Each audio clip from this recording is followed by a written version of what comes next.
Good morning, everyone. Please find your seat.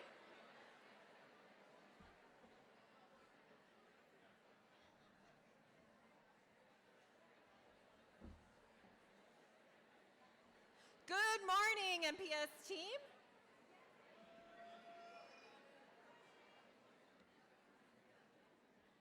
Welcome to the 2026-27 school year. It's going to be a great school year. Looking out here, I see so many happy faces, excited faces. And I also see the talent, the skill, the dedication, and the heart that you bring to your work every single day that makes our district great. As we kick off this new school year, we are not just starting a new academic calendar, we are starting a new strategic and unified direction for our district. I'm excited today to share some of those details with you. You know, if you listen to the news or you scroll social media, you might hear some noise about public education and how tough it can be. And let's be honest, there are some challenges in every single one of our lives and in the work that we do here. We want to be the very best that we can be for our students and our families and for one another in this room. And some days that can be hard. And let's also be honest about the successes and the wins that we accomplish every single day, the small ones and the big ones. The absolute joy that we experience when we shape the lives of the young people who come into our schools and our school buses every day, and the tremendous positive impact that we have across this beautiful Midland community. The challenge and the struggle can coexist with the success and the joy. And we need to continue balancing that and holding that tension in our work and counting on one another for support as we navigate this school year. Again, I see individuals who show up for one another every single day, and you work to balance that tension and navigate this journey and be a positive force for our district, and I thank you for being that positive force. Last year, at our opening session, I had a bit of a technology fail, if you might remember that. I really thought this word cloud was going to be populating behind me, and there was nothing. We're not quitters, though. We're going to try it again later today. I asked you all to share a strength that you plan to bring to your students and to your colleagues to be a difference maker, and this was what we produced. It's a beautiful, beautiful word cloud. We emailed this out shortly after our opening session, and several of you replied and reached out to me, sharing how inspiring this was and how it brought you joy to know that your colleagues had these words. I wanted to revisit this because your words are powerful reminders of who we are, who we strive to be, and how we show up. It's a given that each of you are incredibly talented and skilled professionals in your areas. However, these words also describe you. And so it was really interesting that positivity, compassion, and kindness jumped right off the page. And then we also see words like patience, resilience, empathy, flexibility, fortitude, joy, my favorite word, listening, togetherness, laughter, and hope. These are all your words. And, come on, we do have a sense of humor. I see fun, weirdness, caffeine, and snacks. So I don't know who you are, but I appreciated that you added those words too. Again, this word cloud describes us so perfectly, our collective strengths and the collective impact that we have on our school community.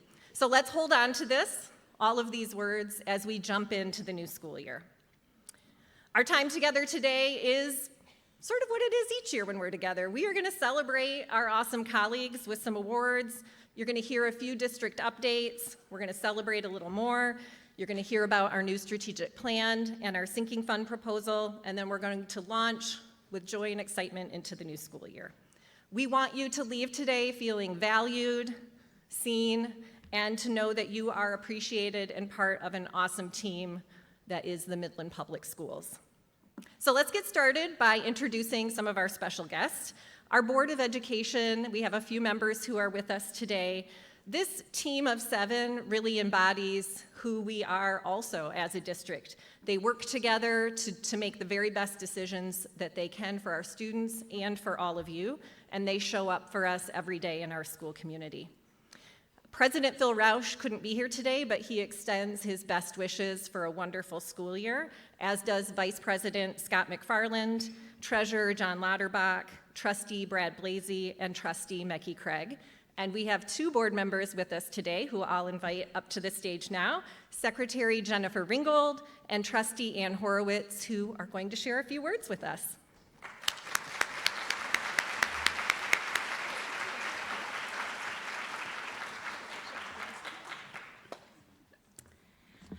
Good morning, thank you, Penny. Welcome to opening day. I'm Jen Ringgold. I'm here with my colleague Ann Horowitz, representing your MPS Board of Education.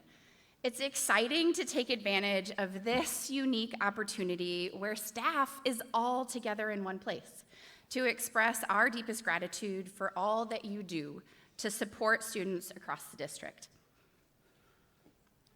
Okay, so in all seriousness, when Penny asked me if I wanted to say a few words, I immediately said, absolutely not. Less than 3 minutes later, after listening to Penny and Jen discuss this morning, I was inspired and changed my mind. I suspect that for a few of you, when the alarm went off this morning, you said, absolutely not.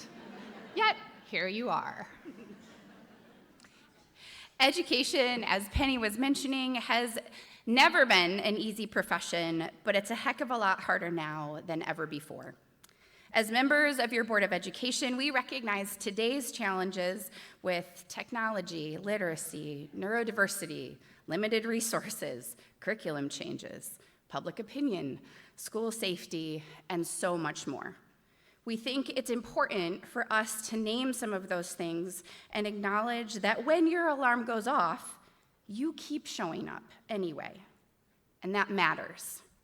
In a district this size, buildings, grade levels, and even individuals can become isolated in their work, but we truly hope the time of celebration this morning might be a reminder of how much stronger we are together.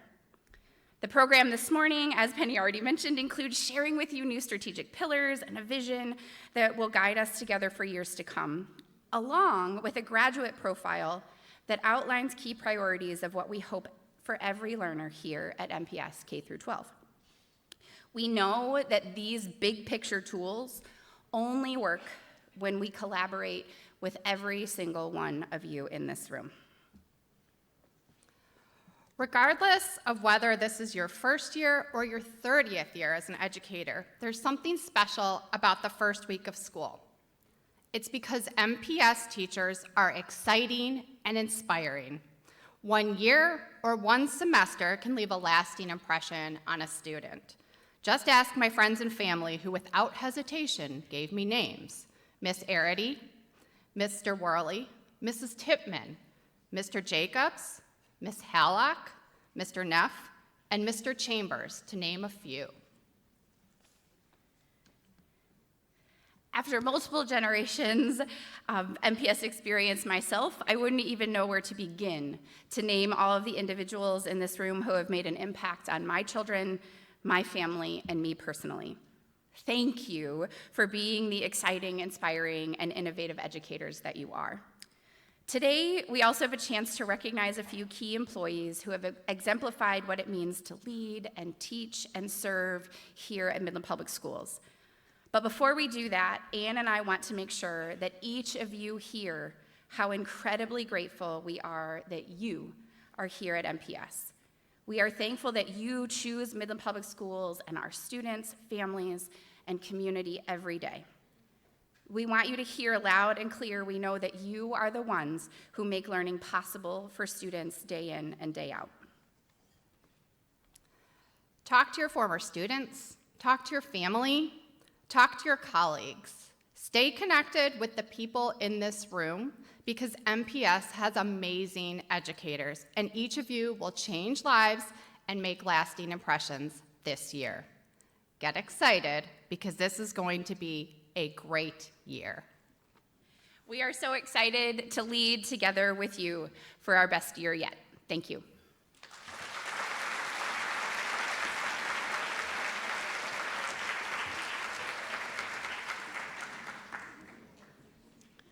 Thank you so much, Jen and Ann. I can cut out half my speech later today because you said it perfectly. Team, when I was in elementary school a long time ago, we're talking a long time ago, look at the outfit my mama made me. I went through a stretch where I was not a model student. I was struggling, living in the shadow of my practically perfect older sister, Peggy. My family was changing because I was getting some step siblings, and I was trying to find my groove, and I could not find it. Some days I refused to do my work, and some days I talked too much and distracted others. So let's just take a look here. This is an excerpt from my report card in elementary school. I don't know how many of you had this as one of the ratings. Here's the code, the dreaded check mark, and then here are my marking period 1 through 6 ratings. I was not my mama's pride and joy for a whole school year. I had a lot to say, and then sometimes I didn't have much to say at all. I also played way too rough at recess. Check out this black eye.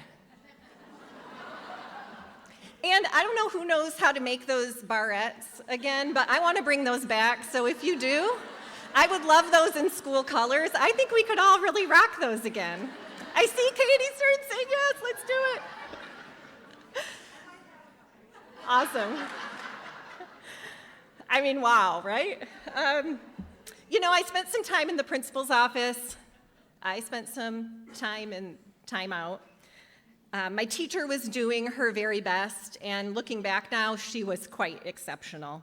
Her strategies helped me, but there were 3 people in my school who really helped me more, and they used their strengths to get me back on track. I want to talk about those 3 people. Garfield was my bus driver. His hair was this interesting combination of red and orange and gray, and he told us that he looked like Garfield the cat. Do you all remember that cartoon character? And he said we should refer to him as such, no Mr. needed, just Garfield. Every morning, he stopped at the end of my long driveway, opened the door, he had a big smile, sometimes a high five, and I would jump on the bus, and I sat in the seat right behind him, probably because he needed to keep tabs on me. And he would ask me how I was doing. He would ask me what I did on the farm the night before and what I had in store for the day. He saw me. He was interested in my life. Mr. Green was the person who took care of our school building. He wore the same tan pants and button-up shirt, his little uniform, every single day. He cleaned the school, he fixed things, and he just seemed to be everywhere around the school, morning, noon, afternoon, evenings, all the time. You could just count on him to be there. When he noticed I was struggling, maybe I was walking down the hall to the principal's office, he didn't judge me. He gave me a wink. He was known for these winks. And then he would give me a job, hey, Penny, why don't you carry this roll of paper towel down to the cafeteria and help us get ready for lunch? He made me feel useful and important. And he gave me some space and time to just calm down and regulate myself. Mrs. Wangler, she was the person responsible for our small library at the end of the hall, and she also helped in the front office. She was sort of a grandma figure in our school, and we treated her with the level of respect that required. She must have sensed when I was struggling in class, because just at the right moment, she would show up and knock on the door and ask the teacher if I could go down to the library and help her with a special project. Or maybe she would ask me to stay in for recess, because I had black eyes all the time, and help her organize library books. Or sometimes I got to deliver the old TV VCR cart. Come on, some of you remember those? And I got to wheel that down to the classroom who needed it for the afternoon. She always knew just what book I needed to read and what conversation I needed to have. She showed me kindness and compassion. That school year, I changed my trajectory because of these three caring professionals. When I look across our team today, I see Mr. Greens and Garfields and Mrs. Wanglers. I see those of you who give students that little extra nudge, you calm their anxious heart, and you ensure that they have the encouragement and support they need to get back on track. Thank you for being all of those things and so much more to our students. Our students don't learn just from a curriculum. Actually, they don't learn from a curriculum at all. They learn from you all as exceptional professionals and from our community of support. A few minutes ago, I mentioned the positive impact that we have on our larger community.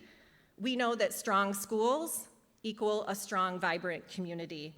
And this is really a symbiotic relationship, and we're fortunate to have so many community partners who support our district. So let's talk about these awards. The Esther and Carl Gerstacker Foundation is one of those community partners. The Gerstacker Foundation sponsors the DSA Award, the Distinguished Service Award, our Gerstacker Proficiency Awards, and the Administrator Inspiring Excellence Award, all of which we will award here today. We appreciate these opportunities to recognize members of our team, to lift up excellence, and we are incredibly grateful to the Gerstacker Foundation for their continued support. So let's get started, and hopefully no more pictures of me as a child. I hope they didn't sneak any in there. The Distinguished Service Awards. All right, MPS Board of Education established these awards in 2002. I do have a script, I promise. Because they understood the valuable contributions that all of our team members make, and a quality education can only occur when members of our team work together. Our support staff are essential members of our team. Previous winners of this award are legends. Take a look, for real, legends. They're caring, skilled, and dedicated professionals, again, serving students and our colleagues. There's so much we can learn from the examples they set, and I want you to be able to see who they are. And hopefully you'll see some of them later today and can give them a high five and help them remember this special moment. We are going to add 4 more to our list today, so let's get started. Please welcome Chelsea Sauvé to the stage to award our first DSA.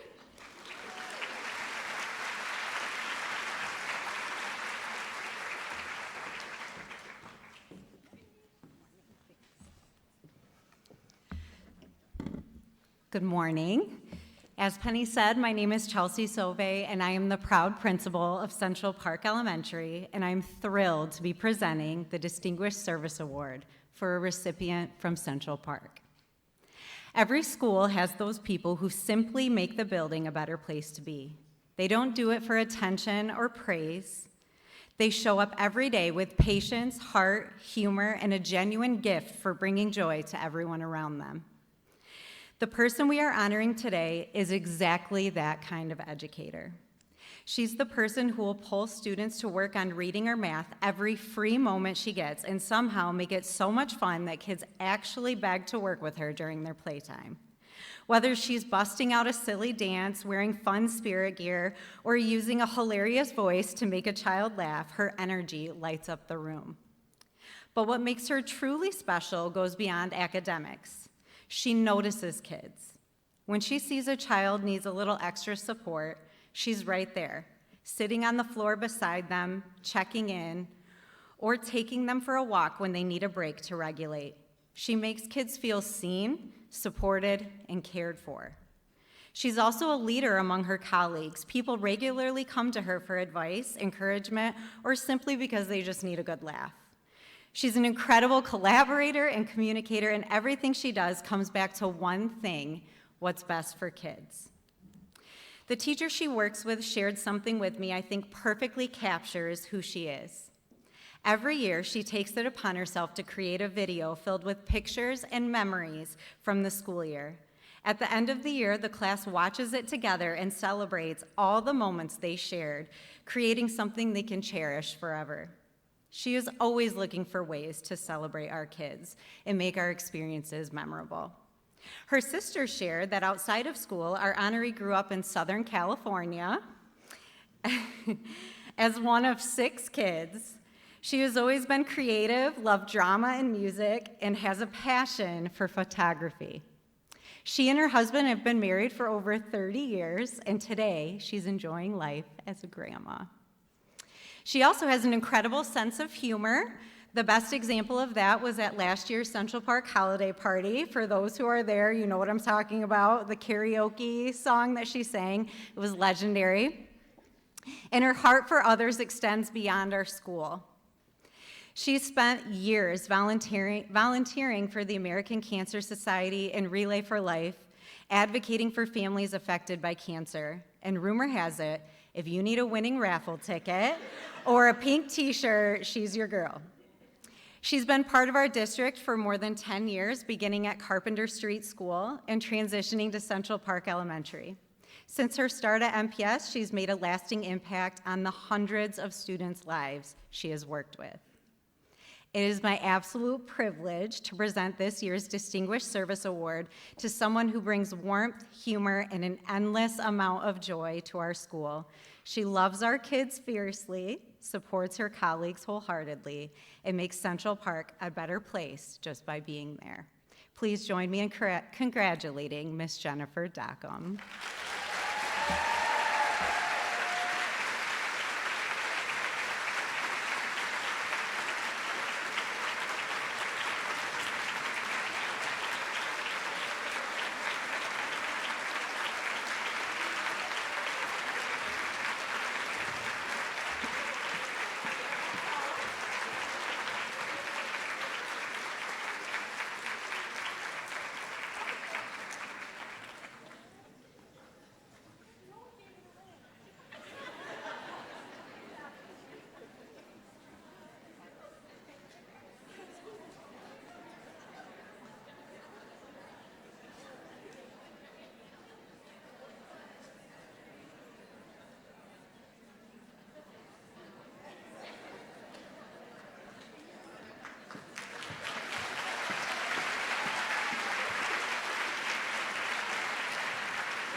All right, what a great way to get us started.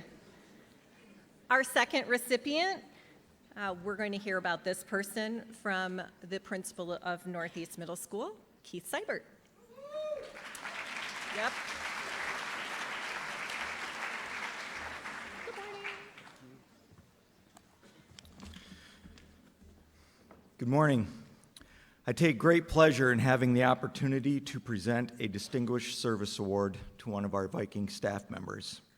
This award highlights team members across the district who bring stability to our buildings and keep our schools running smoothly each and every day. No group is more vital to the success of our buildings than our administrative assistants and support staff. They often are the first faces our students and families and visitors see when they enter our buildings. They take on roles that change by the minute: customer service, problem solver, communicator, nurse, counselor, technology troubleshooter, and so much more. Some days they fill several of these roles before the first bell rings. When students and families and visitors walk into our buildings, their first impression of our schools often comes from the people in our main office. These individuals set the tone for our buildings each day.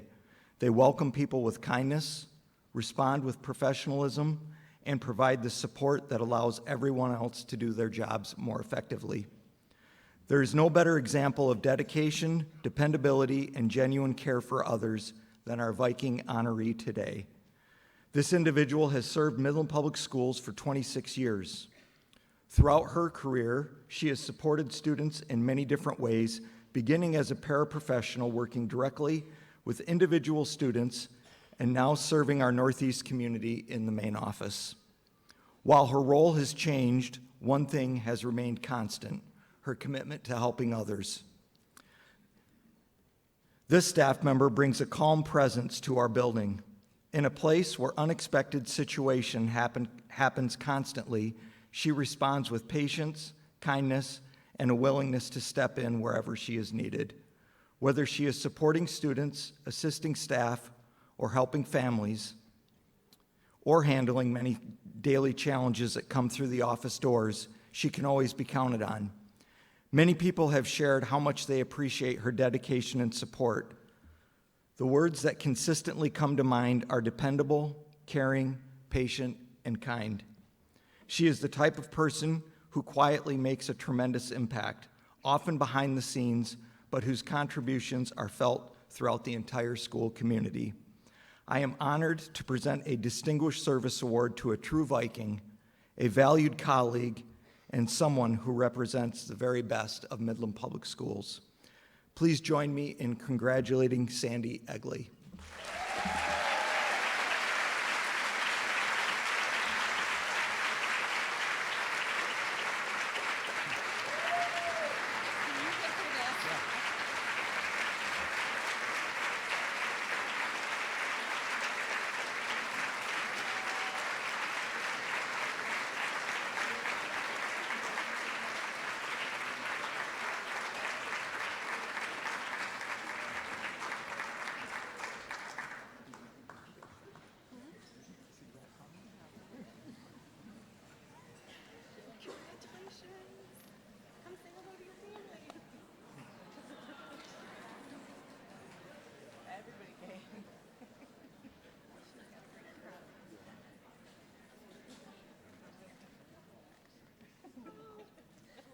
All right, let's huddle up for a quick picture.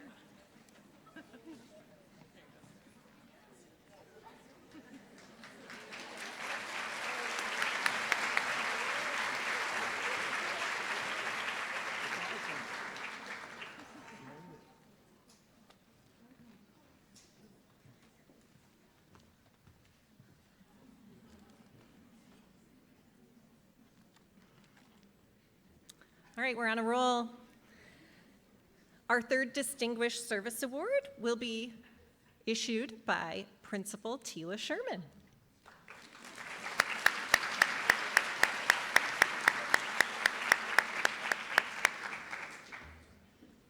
Good morning. So weird. Good morning. I am Tila Sherman, the very proud principal of Midland High. Do I have any chemics in the house? Makes me happy. Okay, so this person's not going to want to come up here when I ask them to, but one of you has to come up here. So much of what makes a school successful happens quietly behind the scenes, through the people who make sure students and staff have what they need to thrive. They aren't necessarily the ones giving speeches, leading meetings, or looking for recognition. Sometimes they are the people behind the scenes, the ones quietly making sure everything works, everyone has what they need, and no detail falls through the cracks. Today we are recognizing someone who is much more comfortable with working behind the scenes than standing in the spotlight, but whose contributions deserve to be celebrated. They are a person so many count on. This person is firm when they need to be, welcoming when someone needs support, and incredibly organized all of the time. They also know my quirks and know how to take care of those as well. Their attention to detail is remarkable. They notice things that the rest of us often miss. They anticipate problems before they become problems. And when something needs to get done, you can trust this person will follow it all the way through. She works quietly behind the scenes to take care of our students and our staff, and in doing so, she has become absolutely integral to the success of Midland High School. But before she became a person we rely on every day at Midland High School, she had another career. She served as a linguist in the United States Air Force. She's glaring at me right now. And I'm scared of her. And yes, she is fluent in Farsi, which honestly explains a lot. not because she speaks Farsi, 'cause she's in the Muslim. Yeah. That came out weird now that I said it out loud. I apologize. Sorry. If you've ever watched her navigate schedules, records, transcripts, enrollment, students, staff, and approximately 1,000 details at the same time, you realize that she has apparently been training for this job her entire adult life. She brings the same discipline, precision, and commitment to her work at Midland High that she brought to the Air Force. She doesn't carry a gun or anything, though. That's good.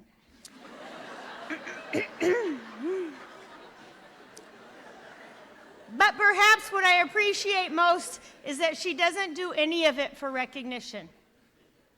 She doesn't seek the spotlight. She doesn't want to be thanked. Again, she's glaring at me right now. She simply believes that if she can make things easier for a student, support a teacher or a counselor, solve a problem, or make our building run better, then that's what she's going to do.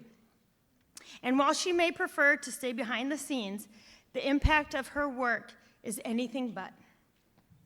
Today we are bringing her into the spotlight, whether she likes it or not. It is my honor to present the Distinguished Service Award to someone whose dedication, organization, professionalism, and quiet commitment make Midland High a better place every single day. And when I call your name, you actually have to come up here. You can't hide. Mackenzie Kirkman, thank you for everything you do.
It is joyful to be where you are and see these award winners. It is equally as joyful backstage with the families. They are just bursting with pride and excitement. It's super fun back there too. Okay, our fourth Distinguished Service Award. It's a good one. Scott Cochran, please come up to the stage and award our fourth Distinguished Service Award for the morning.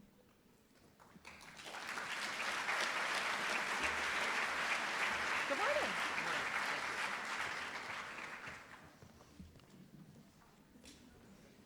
All right. I got some help. All right, good morning. My name is Scott Cochran. As the proud principal of H.H. Dow High School, it's my honor to represent our more than 1,200 students, 120 staff, and 65 teachers today. Now, I mention those numbers because the person we're celebrating this morning impacts many of those people on a daily basis. The impact of a person can often be observed on how others respond to them, and that is definitely the case with today's award winner. This person is a natural nurturer, a positive planner, a dedicated director, and even a poet. Our students flock to this person. They want to work with this winner. They want to please this leader, and they know that this person really, really cares about them. The adults in our building, they want to connect with this awardee and always leave interactions with them smiling. Now, our winner was first hired into MPS as a paraprofessional, and I need your help here. So let's see if any of us were hired in at the same time. Can you help me out? All right, if you're an MPS employee, please stand up. Now, that's got to be most of you. Let's go, come on. All right, Dan, we love you too. It's okay, it's all good. All right. Now, anyone recently hired, if you've been hired since, say, 2020, we love you, and please sit down. All right, that's a lot of people, actually. Wow. That's a lot of recent hires.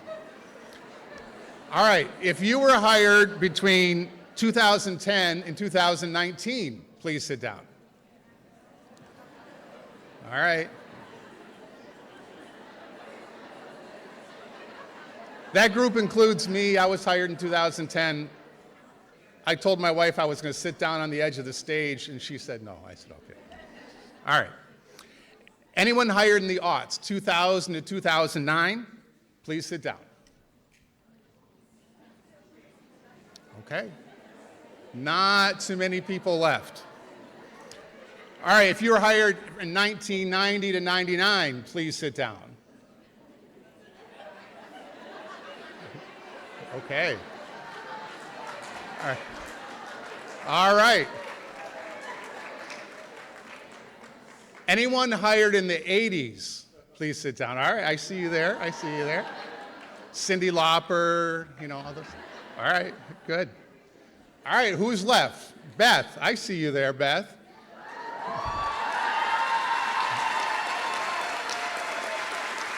Beth, why don't you come up and help me a little bit? Oh, wait. Oh, wait, whoa. The sign says stop. You gotta wait right there. The sign, Beth, your sign says stop. All right. If you've ever been to a Dow High football game, you know what's going on here. All right. So this morning's winner was hired in 1977. Yeah.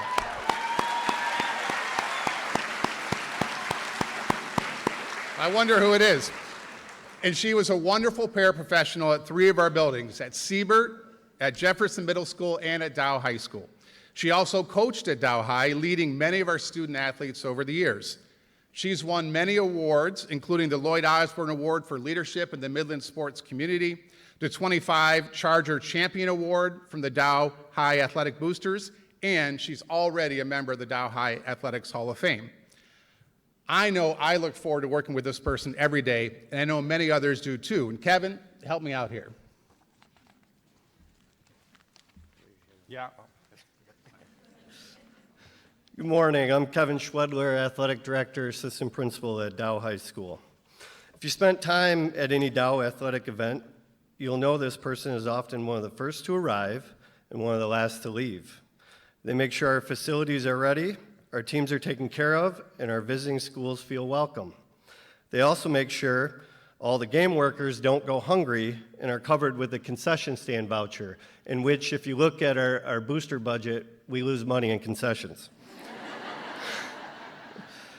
This person supervises our student section, and you may see her also leading chants. Their impact on Dow softball has been recognized in a pretty special way. We have an annual Charger Classic softball tournament that carries her name. This person is always willing to help, always ready with a smile, and always is wherever they are needed. Their dedication has made them much more than an employee. They have become part of the identity and history of Dow High School and Dow Athletics. For more than 40 years, this person has given their time, energy, and passion to Midland Public Schools and generations of student athletes. And this morning, we have the opportunity to say thank you. So it's my privilege to announce the recipient of the MPS Distinguished Service Award, Beth Whalen.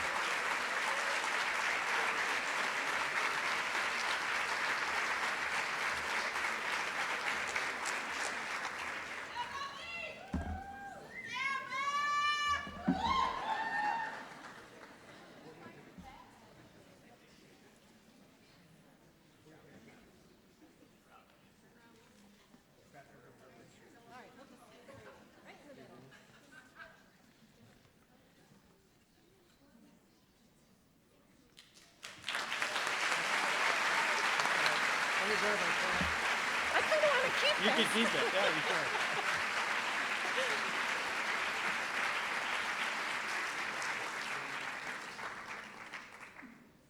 Thanks, Scott. What a group.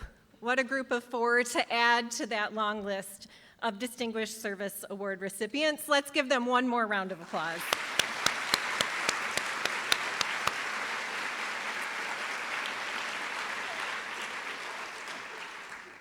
On to the Gerstacker Awards. Similar to our Distinguished Service Award winners, the previous Gerstacker winners set the bar for exceptional teaching and service to our students and school community.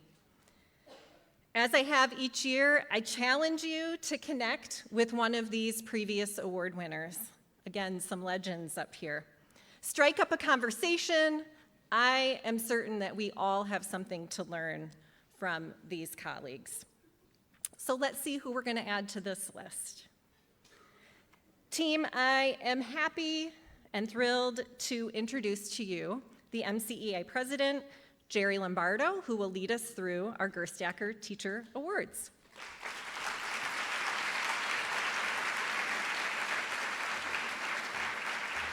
Good morning.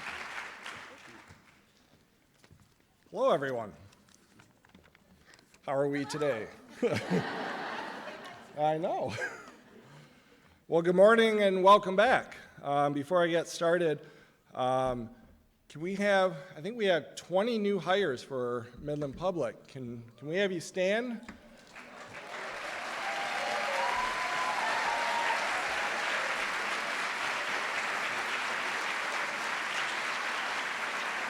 So, welcome.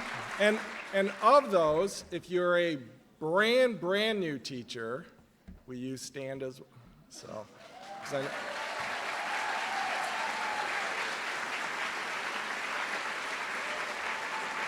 So, welcome to Midland Public Schools. We're excited to have you here. So, my name is Jerry Lombardo. I am a special education teacher over at Midland High, and I am also the president of the Midland City Education Association. Before we get started with the first Gerstacker Excellence in Teaching Award winner, I'd like to play a little game with you. I'm going to give you a few famous movie lines, and I want you to shout out the movie. So, you guys ready?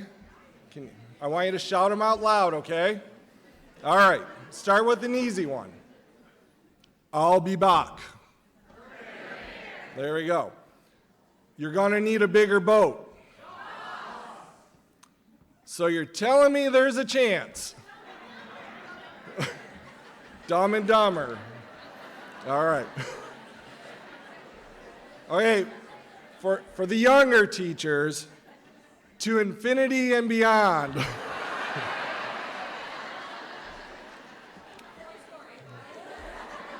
Toy Story. All right. All right. Help me finish the line. If you can dodge a wrench. Yeah. All right. Okay, technically, this one's not a movie, but it's always fun to do. Red Robin. All right. That one goes out to Sarah Valley. That's how she gets her class attention. So, all right. So some of those lines are decades old. Some of you probably haven't watched those movies in years. Some of you weren't even born when those movies came out. And yet the second I said the words, they were right there. Instant recall. You didn't have to think about it. Why? Because those words didn't just get heard. They landed on us in a moment when you felt something. Excitement, joy, fear, hope. And when those words meet emotions, they don't just pass through us, they stay. That's what a great line does. It outlasts the 2 hours you spent watching the movie. Now I want you to do one more thing. Take a second, think about a teacher or another adult in a school who made a real difference in your life. Someone who saw you. Someone whose name you still remember. You got it? Turn to the person next to you and say that name out loud.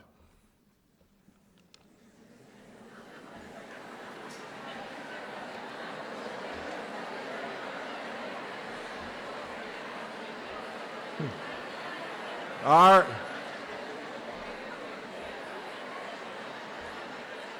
You feel that? Feel that emotion? That's a different type of recall. That's not a line from a movie. That's a person who showed up for you one time and never left you. When I asked you to name that person, most of you didn't hesitate. That memory is at least as strong of anything a movie ever gave you. And for a lot of you, it's even stronger. Now think about what happens every single day for a student every single day for a student's entire life. It's the bus driver who says good morning by name every day, rain or shine, and somehow that one hello makes it easier for that student to walk through the front doors in the morning. Thank you, Mr. Jim. It's the para who gets down at eye level and says, I know this is hard, and I'm right here with you, and means it. Thank you, Miss Clements. It's the cafeteria worker who knows exactly what you like on your pizza and then slips you extra fries on the days you clearly need it. Thank you, Mrs. Beisel. It's the front office staff who greets a nervous parent or a scared kid with a voice that says, you are safe and wanted here. Thank you, Mrs. Lynch. It's the custodian who fixes the locker that's been stuck, not because it's on anyone's list, but because they know that that kid is already having a hard week and one less thing going wrong, and they need one less thing going wrong that really matters to them. Thank you, Mr. Rexman. It's the administrator who walks the halls and doesn't rush it, even with 40 other things waiting on their desk, because they want to know the students' names and stories. Thank you, Sister Edwardine. Yeah, I went to Catholic schools. I won't tell you if I ever got the ruler, so. And it's the educators who sees something in a student before the student sees it themselves and stays steady enough, long enough for that student to finally believe it too.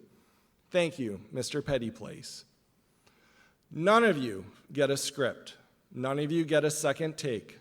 You get one shot in real life with real kids. And even after the hard days, you show up again, over and over, all year long, in a hallway, on a bus, at the front desk, in a classroom. Hollywood spends millions of dollars and uses hundreds of people to create a moment that sticks with the audience after 2 hours. Every single person in this room does it with far less. A name remembered, a minute of attention, a kind word on a hard day, and your moments don't fade when the credits roll. They follow that student in every classroom, every job, every hard morning for the rest of their life. So as we start this year with new faces, new routes, new routines, new challenges none of us have met yet, I want every person in this room, no matter what your job title says, to remember, you are not just doing your job, you are writing lines that students will carry with them forever. Let's go make this year worth remembering, because together we make a difference. The movies have the Oscars, and we have the Gerstacker Excellence in Teaching Award. It's now time to celebrate the wonderful things we do as educators. The Gerstacker Excellence in Teaching Award began in 1956 and is widely recognized in our community as the most prestigious honor given to a professional educator. Near the end of last year, nominations were collected from parents, fellow educators, and students. Over the summer, the Gerstacker committee met to select this year's winners. I would like to take a moment to thank the Gerstacker family for their continued support. Without this award would not be possible. I would also like to thank the Gerstacker Award Committee, Board of Ed member John Lauterbach, MPS Administrator Jen Servas, 2024-2025 award recipient Shannon Panasic, MCA Vice President Rebecca Budka, and MCA Professional Standards Chair Amy Guzman. A special thank you goes to Amy, who spends many hours organizing the award process, and Executive Secretary Sarah Dooley for the behind-the-scenes work that helps make it all happen. It is now time to reveal the first of this year's Gerstacker Excellence in Teaching Award winners. Please welcome Margaret Doan to present the first award.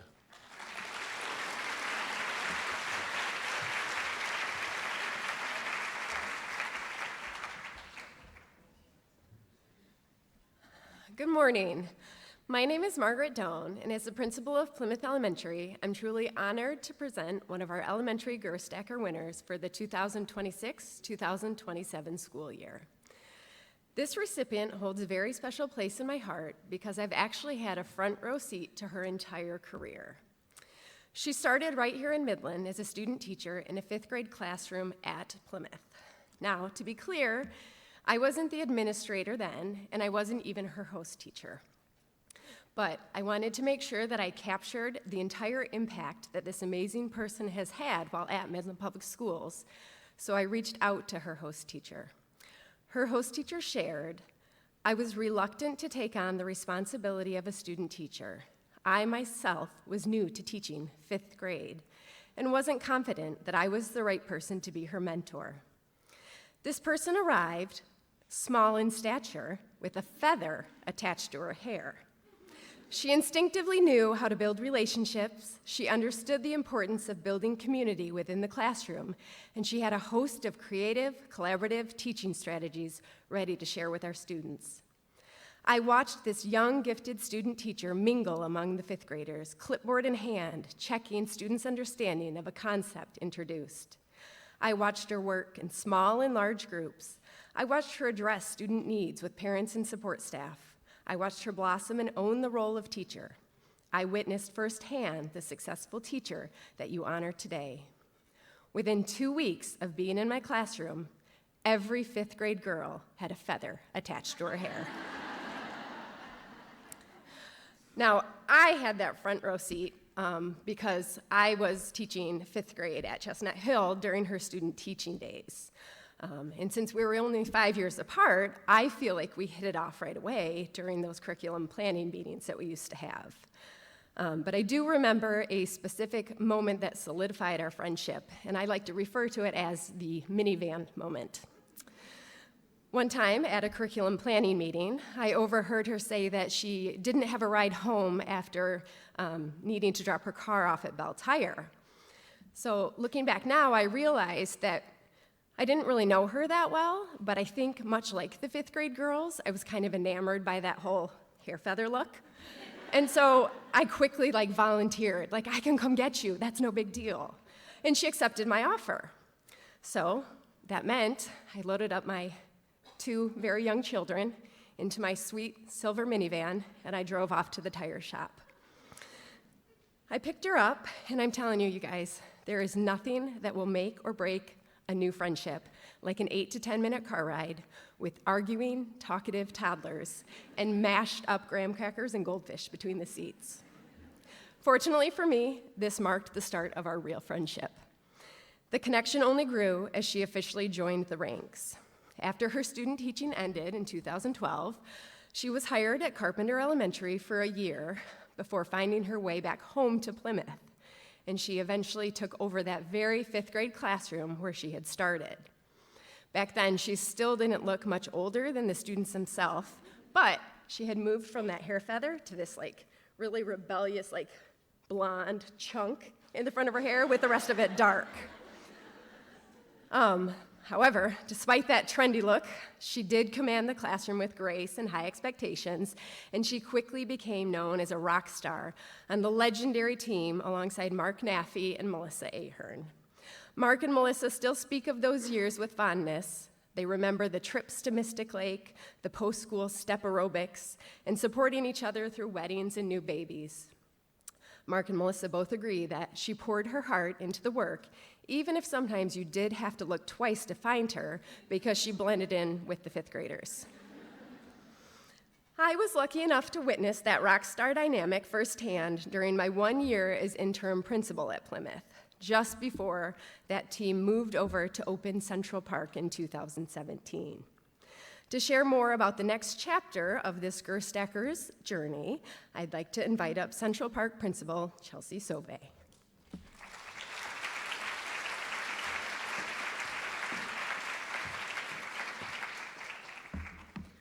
At Central Park, This teacher continued teaching 5th grade until in 2018, an opportunity opened up for a primary years program IB coordinator position. Interestingly enough, this position was due to retirement of her previous host teacher that she was still very close with. In her spare time, this person had also just completed her master's degree in IB, so it was a very natural next move in her career. Another bonus of this position was that she'd be splitting her time between Central Park, Plymouth, and Carpenter, so she could remain working with her people. Teaching through the transition and opening of Central Park Elementary, I got to watch her transform from a teacher into a PYP coordinator, leading our school through the information work of the IB, while also coaching me in my teaching practices as a kindergarten teacher at the time. I've watched her blossom into her new role, leading both staff and students. This person and I have worked together through many seasons of life as teachers, PYP teacher collaborators, admin PYP coordinator, and in motherhood. She is an extraordinary mom, exceptional. A fierce advocate for putting students first, and she pours 100% into everything she loves. You want her on your team. No matter what school she's at, she's always game for whatever games, spiritware, or school activities we have planned, making every school feel like it's her only school. She's made me a better mom, a better leader, and an all-around better person by knowing her. Our Gerstacker winner is still in this role today and is excelling at it. In her role as PYP coordinator, she has successfully gotten Plymouth and Central Park through 2 evaluation visits, one done virtually with selfie sticks and tablets, and one with evaluators who did not smile the first 47 hours that they were here. This coordinator has pushed and encouraged more than 3,000 students to believe in themselves and something bigger than themselves through the process of exhibition. This person continues to be one of my go-to people. In reading through the nomination forms, it's clear that she holds that same spot for so many others. Her colleagues captured her spirit perfectly, and I really wish I wouldn't have looked at her when I was off. One colleague wrote, "What truly sets this person apart is her unwavering dedication.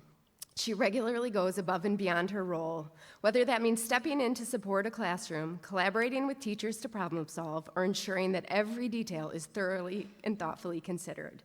She approaches each challenge with professionalism, creativity, and a genuine desire to help others succeed." Another colleague wrote, "One of her most remarkable strengths is her unwavering positivity and willingness to help. She is always the first person to say, 'Okay, team, how can I help?' And she genuinely means it.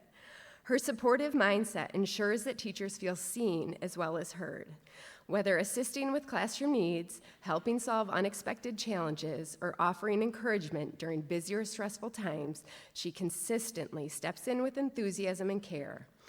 Her commitment to collaboration, teamwork, and service reflects a deep dedication to our district's mission. She models professionalism and compassion in a way that inspires those around her." To conclude this speech today, I just want to say to this person, I value you and the work you do every single day. Thank you for all the time, care, and dedication you have given to the Midland Public Schools. It is with absolute love and joy that I present the 2026-2027 Gerstacker Excellence in Teaching Award to Ms. Whitney Jacobs.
Please welcome Chelsea Sove to present the second award.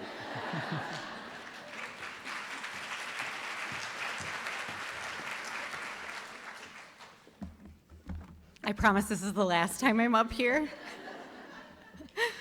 For anyone who missed it, I'm Chelsea Sove, principal at Central Park Elementary. It truly is an honor to be presenting the 2026 Gerstacker Excellence in Teaching Award to another extraordinary educator. However, for the next few minutes, the winner's identity will remain a secret, so let's start with a few clues. Family means everything to this teacher, and that same fierce love extends to every child who walks through the classroom door. Every morning, students don't simply enter the classroom, they run into it, literally. Hugs are apparently part of the morning attendance routine, and it makes sense.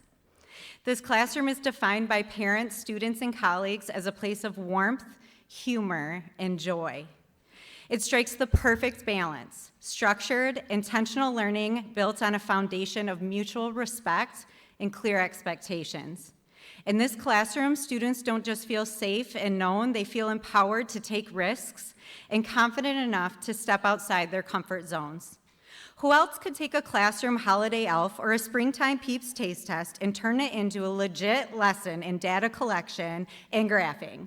In fact, one colleague shared that the relationship built here in her classroom is so strong that families often come back years later asking that their other family members or kids have her as their teacher. Our recipient is uniquely prepared for anything. I mean anything. A colleague shared that once there was a baby chick choking, stick with me here, on feed in her classroom. There wasn't a second of panic for our recipient. Instead, she stepped right in and she saved it using nothing but a straw. Talk about farm girl instincts. Colleagues also described today's recipient as the ultimate go-to person. The one who always seems to have the answer, the random item someone needs, or a solution when everyone else is still trying to figure out the problem. Needs student data buried 6 folders deep in the team drive? Found. Needs someone to step up for MyKIP, a title event, PTO, or a staff event? Already on it. Lose your phone, your keys, perhaps lock yourself out of your car? No problem, there's a plan, and somehow that plan will include calling everyone in Midland because she knows everybody. Colleagues shared that she is the kind of teammate who makes people around her better. They also describe her as respectful, encouraging, flexible, and someone who will offer a word of encouragement, but will also hold you accountable when you need it. This resourcefulness has even won over Nellie, our school dog. Every day at noon, Nellie waits outside of the lounge door because Nellie knows exactly who controls the treats and who will share their lunch with her. Sorry, Kara Stark. There are some relationships in education that cannot be explained by data. When I began my teaching career in Midland, I was new to town. My husband was away serving in the Army, and I felt completely lost. One person made sure I didn't have to figure it out alone.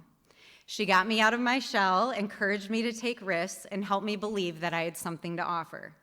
And when I began questioning whether I should step out of the classroom, she encouraged me to take a risk. Perhaps her greatest gift is the ability to notice everything. The big milestones, the little things, the colleague having a hard morning, the student who needs a coat, the child who needs a little extra confidence, she notices, and more importantly, she does something about it.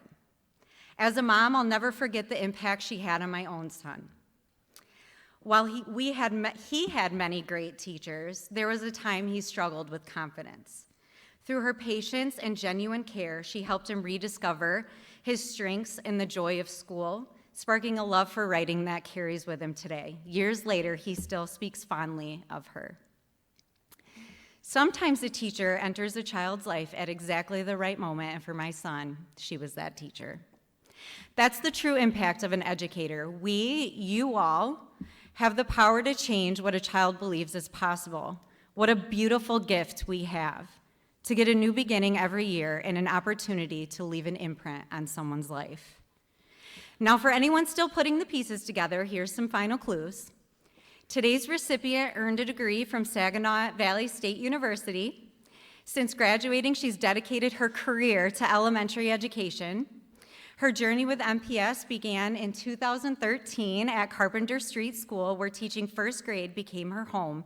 And 13 years later, she's still creating that same magic for our youngest learners. The coaching mindset may also come naturally to her. Raised by dedicated parents, one of them being a retired teacher and legendary Midland High wrestling coach, she learned to hold high expectations, face challenges head on, and always fight for kids in her corner. And for those lucky enough to be in her inner circle, that love is unmistakable. And then there's Theo, the very best dog, who is definitely living his best life. And there's one final thing those closest to her know. Once a student, always a student. And that's why when life gets hard or a challenge arises, she's the advocate you want in your corner. You want her on your team. You want her heart in your school. Please join me in honoring the recipient of the 2026 Gerstacker Excellence in Teaching Award to our very own Miss Becky Stern.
Please welcome Tila Sherman to introduce our third Gerstacker winner.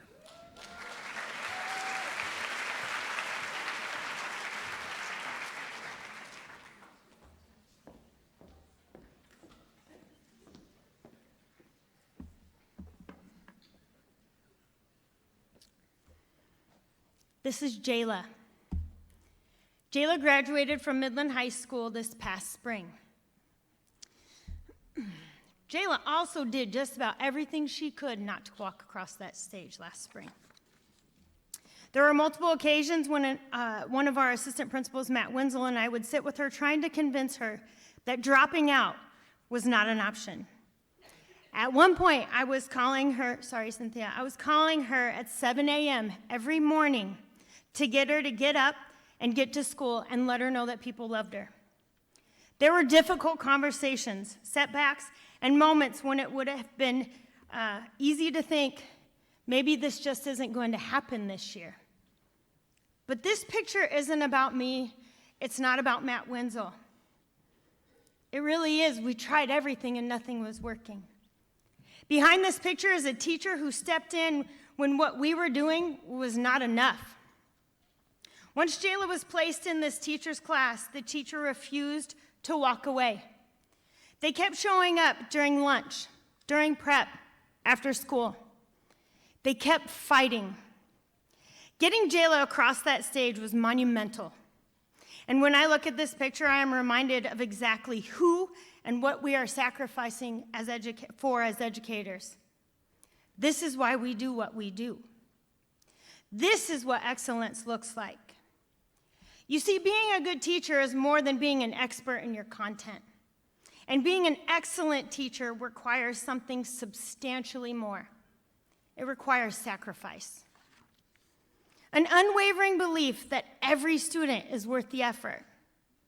I know it's cliche to say that great teachers see every student, but the teacher I am celebrating today actually does. I have never heard this teacher say, it's too late in the semester to put that student in my class. That student can't survive my content. That student doesn't belong. I don't have room. Instead, I hear, give them to me. Same action. Oh, give them to me. I've got them. She fights for kids. She sits beside them, literally, stays with them. She digs in deeper to help them find success. Here's the thing about this teacher. She doesn't just want some of our students. She wants all of them. I've actually had to tell this teacher she cannot have 45 kids in her class. And here's her response. No. If I move this desk or that cabinet into the hallway, we can fit them. She's serious. Because in her mind, the answer isn't, we don't have room. It's, we'll make room.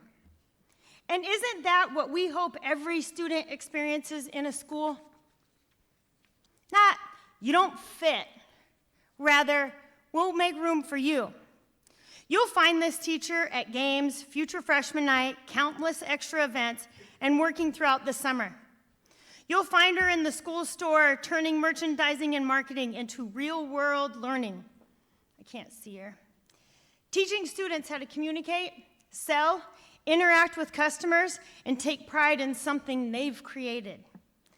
And if you've been in our hallways for more than a day, you've probably heard, help me, Cookie Day!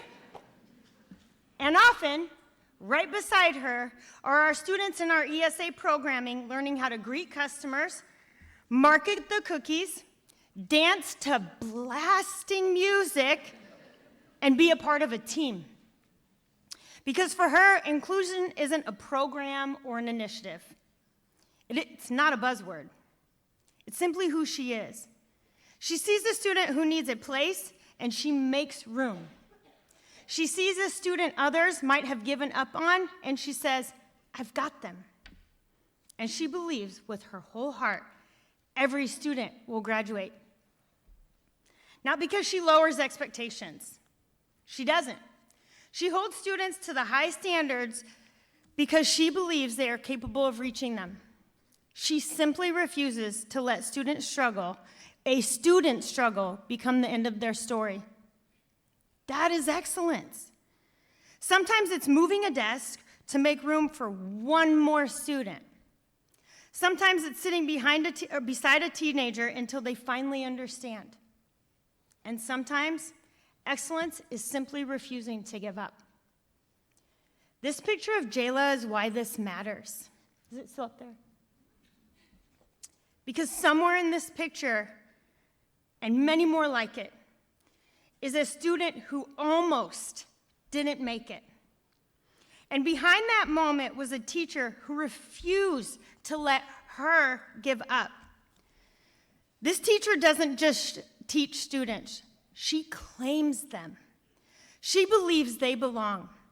She makes sure they know it. It is my absolute honor to present the Gerstacker Teacher in Excellence Award to someone who embodies what it means to be an excellent teacher, an advocate, a champion, and a chemic. Thank you for making room, raising the bar, believing when others might have doubted, and reminding all of us that every single student is worth fighting for.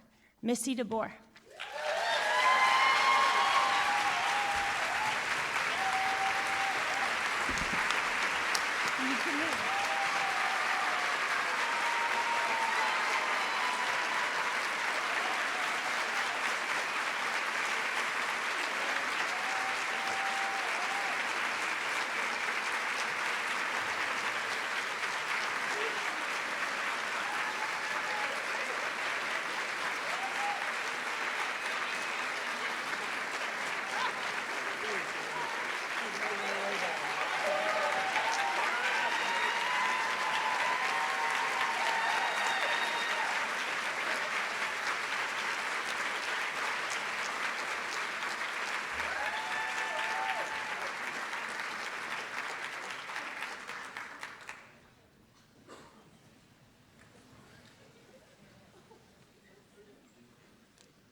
Finally, please welcome Scott Cochran to present the fourth award.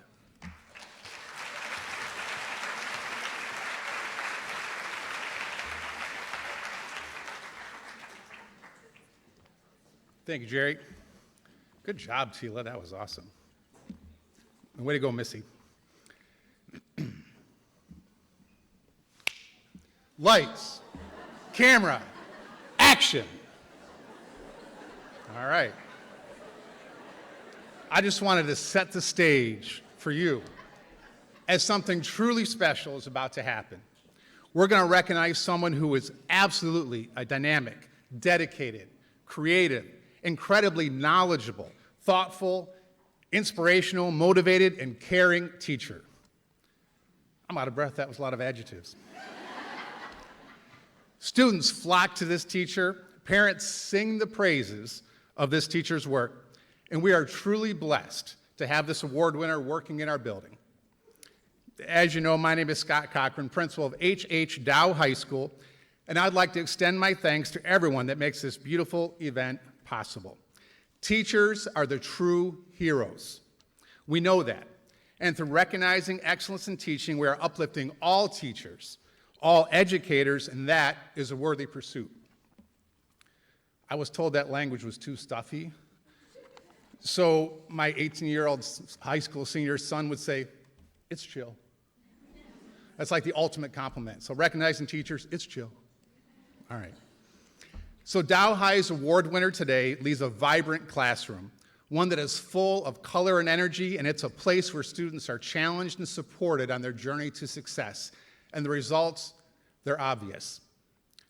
Sometimes our students struggle. That's no secret. And in those times, this teacher is a reason that some of our students who struggle come to school. I just know that I'll feel better after this teacher's class, I've been told. We just get so into what we're doing that I forget about everything else. I just love being there, said another student. A parent reached out to me and said, my child was never into this subject, but this teacher made it fun, and now they can't get enough. He signed up for the next class next year, and he's staying after school to do extra work. Referring to her son, this parent, who is also an MPS teacher, said, my son is so excited, and he's just blossoming, and I can't believe it. And I've heard similar verses from other parents as well. And I'll tell you what, if I'm having a tough day, I feel directed to stop by this teacher's classroom. Students of all backgrounds, experiences, ability levels, they're drawn to this teacher. This teacher expresses through actions, words, and beliefs that all students are important, all students will succeed, and that excellence is something they are each going to be a part of. Watching this awardee and their students at work, it's inspiring, it's uplifting, and it makes the day better. So who is this teacher? Well, they grew up just south of here, closer to Lansing than Midland. They stayed in mid-Michigan, graduating from Central Michigan University, fire up chips. And eventually this teacher earned 2 CMU degrees, both their bachelor's in music education and their master's in music. And after graduation, today's winner headed this way, teaching first at John Glenn High School, that was 20 years ago, before moving to MPS, teaching at Dow High, Jefferson Middle School, and several elementaries. And if you go to a play or a concert in this area, you'll likely see this teacher at some point, either as a director of the stage or choir, an actor, or as a singer. Now, he grew up singing in church and acting in school and local productions. I heard he had an awesome part in Guys and Dolls. And our students gain the benefit from those experiences every day. He's been a part of award-winning shows at John Glenn, directed and acted at many shows at the Midland Center for the Arts and Creative 360. Currently, he teaches choir and IB music at Dow High and choir at Jefferson Middle School, but that's only half of his impact, as he also directs our spring musical and many other shows. Last spring, he actually literally inspired students to fly, and I do mean fly, on this very stage, right, Brian? It happened, during our production of Mary Poppins. Adam is pretty humble, but I'm going to brag on him here just for a minute. What evidence do we have that our students thrive through Adam's teaching? Well, I'll tell you this, the number of students participating in choir at Jefferson Middle School and Dow High has grown significantly under Adam's leadership. We've had to add classes. Our IB music class, which was once dormant, is now revived. 2 years ago, our Dow High choir was one of the few groups selected to perform at the Michigan Music Educators Conference. Being selected in itself is an honor, but the performance, it was stunning. I witnessed in Grand Rapids that morning students from other award-winning choirs shaking their heads in amazement as they listened to our teacher lead our students. It was truly wonderful. But maybe even more important, I'm here to tell you, all students are accepted, and all students are inspired to excel in Adam's classes. Seeing every walk of life represented in his classes, you can observe the positive impact he has on our students each and every day. Friends, please join me in welcoming and recognizing today's winner of the Gerstacker Excellence in Teaching Award. He's an inspirational director, he's a caring advocate for young people, and he's just a wonderful, wonderful teacher. Adam Gardner-Northrup.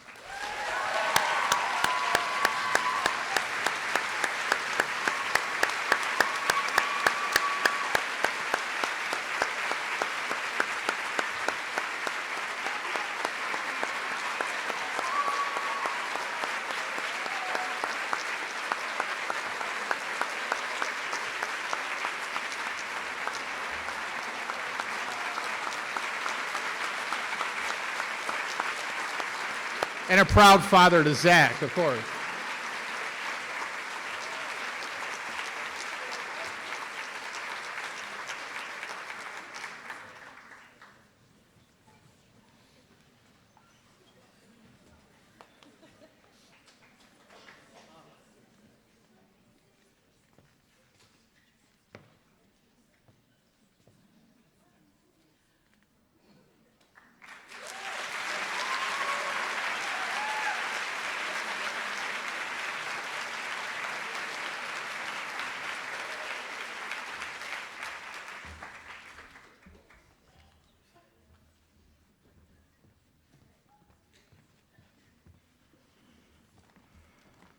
Oh, that was so good.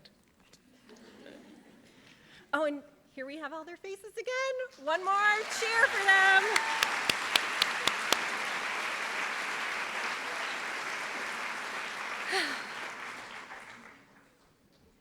We have such awesome people. All right, on to the Administrator Inspiring Excellence Award. This award recognizes one of our teammates and administrator for their essential contributions to our school community. All are invited to nominate an administrator, and I encourage you to next year. And there were lots of great nominations this year. Thank you to the team who helped us select this year's winner. An administrator worthy of this award must demonstrate exemplary leadership, a strong commitment to our vision and our mission, and an unwavering dedication to students, families, all of you, and our entire community. This year's recipient embodies all of those qualities and has deep educational expertise and a genuine heart for people. They serve as a steady guide, a trusted colleague, a powerful advocate, and an inspiration.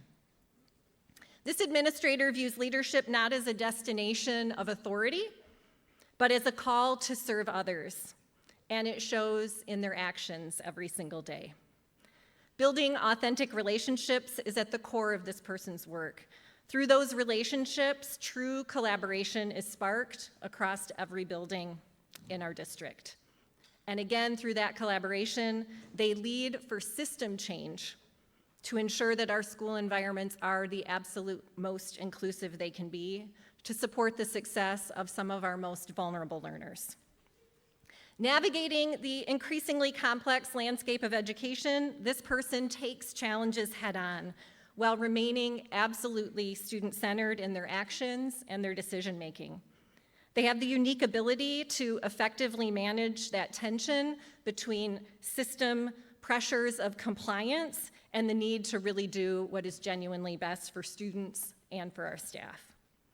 And let's not downplay again that advocacy for staff, because this person is always willing to share their time, their knowledge, and their skill, They are known by their colleagues for their approachability, their problem solving, and accessibility, and quite frankly, super prompt responses to emails and calls. Sometimes I'm surprised at the hour of the morning or night when this person will reply to emails.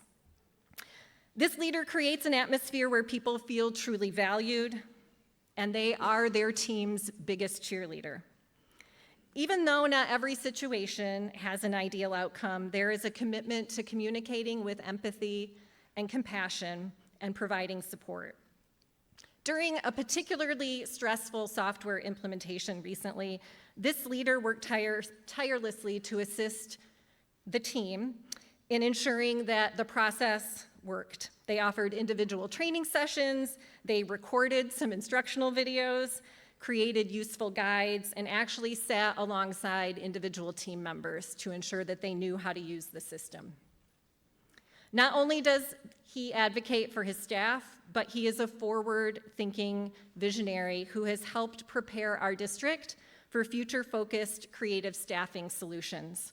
He was instrumental in developing and implementing and enhancing our co-teaching model at the secondary level and in establishing a pipeline of hopeful future MPS teammates in a partnership with Central Michigan University Psychology Program, helping those young emerging professionals see that we are the place to be and this is where they want to work. Anthony Gates has been part of our team for 12 years. He started as a teacher and he was known for his exceptional co-teaching skills. I mean, who remembers the Gates-McCusker co-teaching team? It was magic, probably among the best in our district. They made geoscience interesting, exciting, and accessible to every student in that classroom. When Anthony transitioned to the role of special education supervisor, he jumped in, no doubt with an energy drink in hand, to support his colleagues and ensure that student needs were met. His ability to collaborate with parents and find common ground is quite remarkable. And so when the Director of Special Services position opened, he was a natural fit and there was no surprise that he was ready to go. He is a leader grounded in service, collaboration, and absolute integrity. I'm not sure if I've worked with another special education team member, certainly Jessica, where is she? Like, cares about kids in the most powerful way and will advocate to the ends of the earth. Anthony, we are proud to call you a trusted colleague, and we are honored to present you with this award. Folks, our 2026 Administrator Excellence Award winner, Anthony Gates.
All right, a few more opportunities to recognize and honor our teammates. I'd like to welcome Associate Superintendent Kara Stark to the stage to help us honor years of service and a few other special recognitions.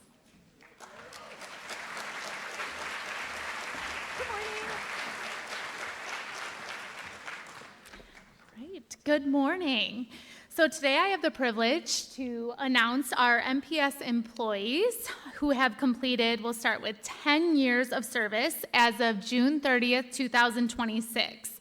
I'm going to ask that we hold the applause until after I read the names. And feel free to stand if you'd like when I call your name.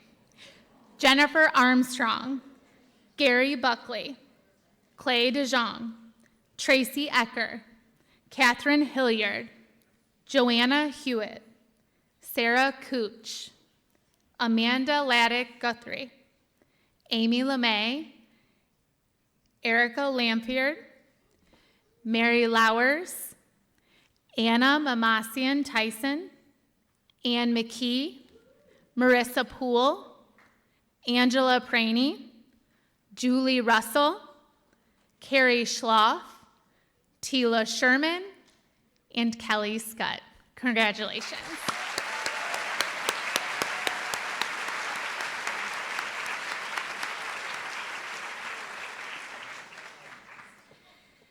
I'm now going to announce the MPS employees who have completed 20 years of service as of June 30th, 2026, and they are Deborah Phipps and Brian Reinhardt. Congratulations.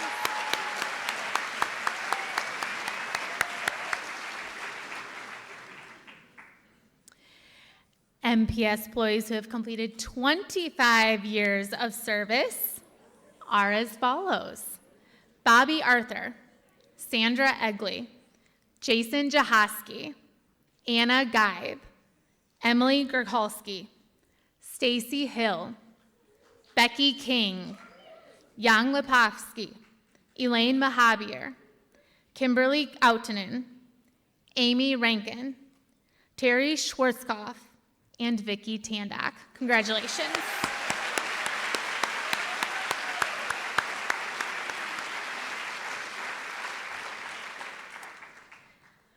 We now have MPS employees who have completed 30 years of service. Patty Boris, Stephen Durice, Brian Edelbrock, Carrie Flory, Kelly Narlock, and Christopher O'Connell. Congratulations.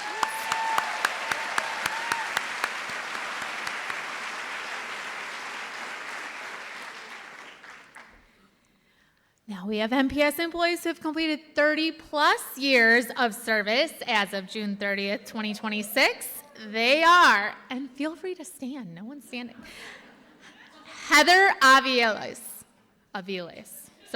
Patricia Clancy, Mark Francisco, David Gilbert, Casey Gillette, Mary Beth Hall, Lori Kipmiller, Jennifer Lennon, Stephanie May, Kimberly Mead, Michelle Moe, Michael Mogenberg, Kimberly Reinhardt, Angela Schmidt, Karina Sensabaugh, Heather Chanteau, Kim Sheldrake Formsma, Catherine Stearns, Sharon White, Mary Zeitler. Congratulations.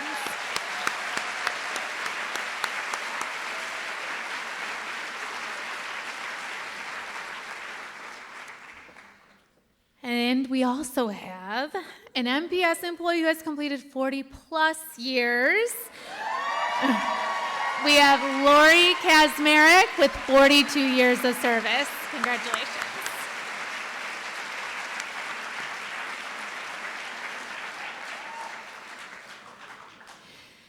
Today, we also want to celebrate the incredible careers of our 25-26 MPS retirees.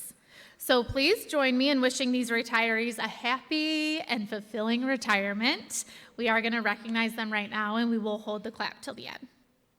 Monique Albright, Amy Baker, Winifred Boehner, Brian Besaw, Deanna Barkowski, Dawn Brown, Timothy Chisholm, Amy Dene, Nicole Fleming, Kimberly Funnell, Sylvia Gilvitas, Daniel Glomsky, Michael Graves, Karen Gustin, Kimberly Hilliard, Robin Hemme, Dawn Hockaday, Lori Holderby, Jennifer Lehman, Mark Naffey and Kim Nyland, Sarah Pancost, Amy Pina, Leisha Porter, Tanya Ross, Jody Spear, Martha Streeter, Jamie Swanson, Pamela Taylor, Anthony Tolles, Cheryl Vandenboom, Lori Washabaugh,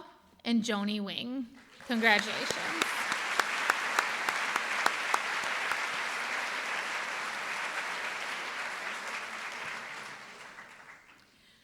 And I know earlier, we already had our new hires stand, but we do have a ton of new hires that we were able to welcome at new staff orientation last week. So just one more time, if you can stand up if you are a new hire, we are so happy to have you as part of MPS. So welcome to the team.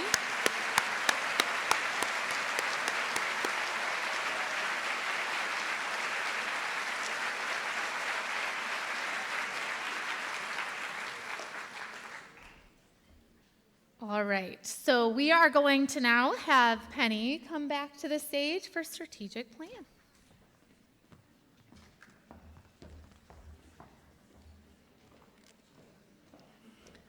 All right, we're getting there, team. Last year during opening session, I shared that we would be embarking on the collaborative development of a strategic plan, a roadmap to guide our future.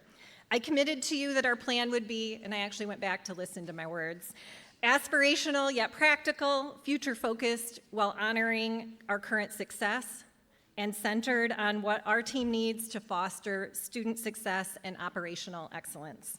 I'm happy to share that we've accomplished that outcome, and I'm going to share with you today a very high-level overview of our strategic framework. First, I want to take a minute. This is our old statement. I want to thank you for your commitment to this previous vision statement and for holding one another and me accountable to leading with respect, trust, and courage. I think we did a pretty good job on that one.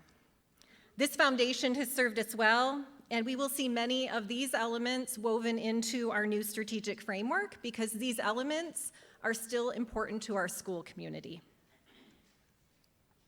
This strategic framework does include a new vision and mission statement, and this is based on over 3,200 touch points from students, family, community members, and all of you as our MPS team. Everyone shared their insights, their experiences, their input, and their hopes for our future. And we landed on these two powerful statements. A good mission statement defines what we do today, right now, who we do it for and why, and it should really inspire our culture and our work. It's practical and action-oriented. Midland Public Schools is committed to creating a safe, innovative, and student-centered learning community where every learner is challenged, supported, and inspired to reach their full potential. A good vision statement is future-focused and aspirational. It defines where we want to go, and it inspires our growth. Our graduates are prepared with the essential knowledge, skills, and character to achieve personal success and positively impact their communities.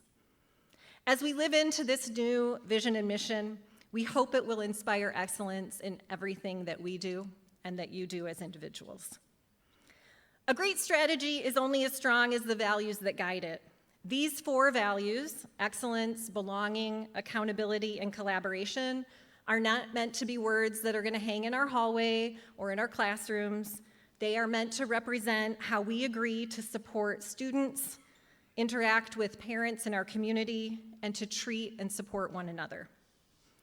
Accountability means that we take pride in our responsibilities, we lead with integrity, and build trust through transparent communication and interactions. Belonging. Belonging ensures every single student and MPS teammate who enters our doors or steps on our bus feels safe, welcomed, and valued for who they are. Collaboration. Collaboration reminds us that none of us can do this work alone. Our strength comes from working together across classrooms, schools, and departments. Excellence. Excellence challenges us to be learners, to embrace a growth mindset, and to innovate while helping every student define and reach their fullest potential. You will hear a lot more about our values over the course of the year. When these core values actually guide our daily choices and our work, they directly shape the student experience and lead us to our ultimate outcomes. That outcome is to have students who graduate from MPS with the knowledge, skills, personal attributes, and character that we know they need for success in careers, college, military, apprenticeships, and anything in between. We want our graduates to be academically prepared for sure, and we're known for our excellence in that area. We also want them to be equipped with these durable skills, personal character, and qualities that will support their success no matter what they do in our dynamic world. This graduate profile is something new to us. We've not previously had this as part of a strategic framework, and I'm really excited for us to use this and grow into this. We are committed to graduating students who are future ready, critical thinkers and effective communicators who consider information thoughtfully, who solve problems and are ready to seize opportunities. Locally and globally connected students who are open-minded collaborators who respect people and perspectives, know how to build strong relationships, and are ready to engage and contribute in meaningful ways to their communities. Students who are responsible, self-directed learners who take ownership of their learning and their choices, demonstrate accountability, and strive to do their best. And resilient. Students who are adaptive, creative individuals who learn from setbacks and keep moving forward with confidence and care. To me, this profile, again, is one of the most exciting pieces of this new strategic framework because I believe it more holistically represents what it takes to be successful in life during school and after school. And having been out in our buildings, in our classrooms, at school events, and hearing stories from students and parents, and I know our two board members hear stories from parents and community members and students as well. I know firsthand that you are already providing so many opportunities for students to attain these skills and attributes. This profile is meant to honor the current work and to challenge us to take it to the next level and to make the most for every student. This is the audience participation section. Are we an awesome school district?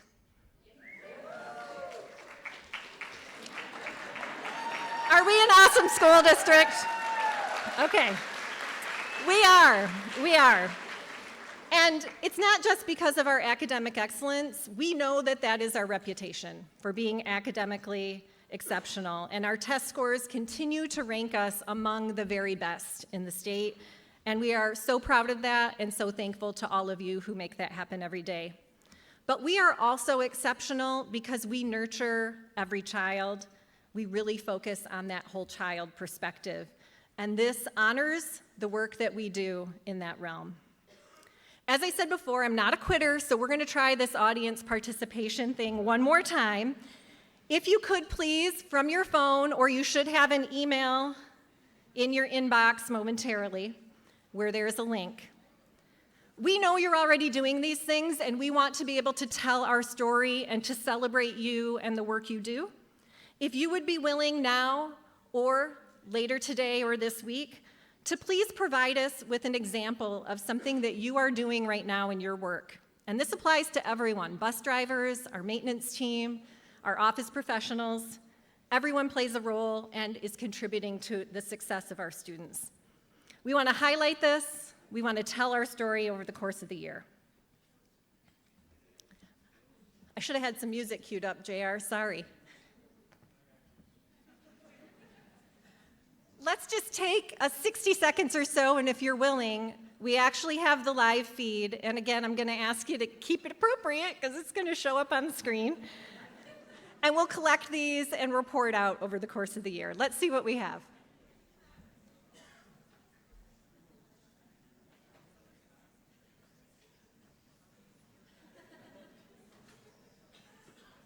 right, keep entering your answers. I'm going to go make sure the poll's still live.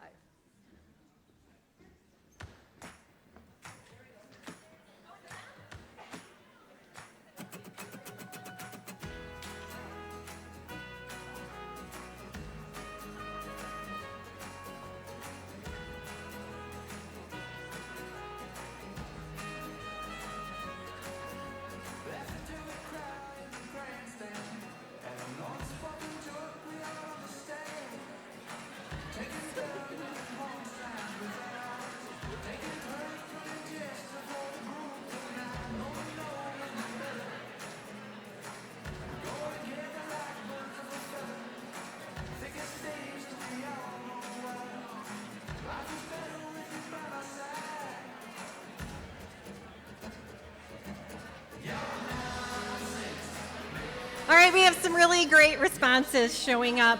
We're going to keep that poll open through the end of the week, and we invite you to continue sharing. I saw things like holding students accountable, providing support. I saw listening. There were so many, I can't keep up. What else do we have? Supporting students, morning meetings, being silly and creative, relating content to individual students. We want to reach out to you, so if you're anonymous and you're willing to send me an email with what it is you're doing, we'd like to come out and get some pictures and profile the work you're doing, to be able to tell the story that we are already living into this graduate profile and ready to take it to the next level. These examples that you've shared provide us with inspiration, and we are so excited to really live this in our classrooms, our cafeterias, our buses, and our hallways. To sustain and support this work across our school community, our strategic framework has established 4 key priority areas. Keep the responses coming, I can hear the laughter. I just want to give you a quick overview of these 4 priority areas and for you to know that we will be working hard to ensure that any new initiatives, any existing initiatives, bundle up under one of these areas of focus. Academic excellence and student experience, one of the most important pillars. We are advancing standards-aligned, highly effective instruction, responsibly integrating technology, identifying innovative learning experiences, and supporting whole child well-being. Under collaborative culture, again, we can't do this work in isolation. We're strengthening internal and external communication, bolstering our family and community engagement and partnerships. That one's going to be really exciting. We have Dr. Joy working with us, as well as Katie and our communications team on some of those family and community engagement partnerships. And we're going to stand firm on our commitment to creating an environment where every single one of our students and every single one of you feels safe and knows that they belong here. Operational excellence. We remain committed to responsible financial stewardship, continuous improvement, and expanding the support for our team to ensure that we retain our awesome team members and attract new team members. The vital work you all do depends on efficient and reliable operational systems across our organization of over 800 team members. I think sometimes we forget that we are the 3rd largest employer in our community, and this behind-the-scenes operational excellence really matters so that you can do your job every day. And finally, infrastructure and facilities. It's no secret that we have some work to do when it comes to our facilities. We will continue to care and maintain our aging facilities while developing and executing on a long-term facility plan that will modernize and enhance the learning environments that you work in every day and where our students learn.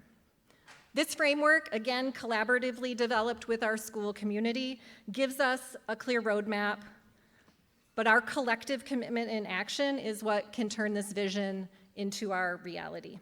Throughout the school year, you're going to start seeing us use the language of our vision and our mission and those 4 values, and we are going to start taking big steps toward our strategic goals. And I hope that you join us in your communications with one another and with families in using this language and helping us achieve our goals. So we are going to now share a few updates, and you're going to see on the slide for each update a little icon that represents the connection back to this strategic plan. So I think my script is wrong, and I don't know if I'm welcoming Ken first or Kara. Is it Ken? So imperfect. Please welcome Dr. Ken Weaver for our first set of updates. I blew it, Ken, I'm sorry. Welcome.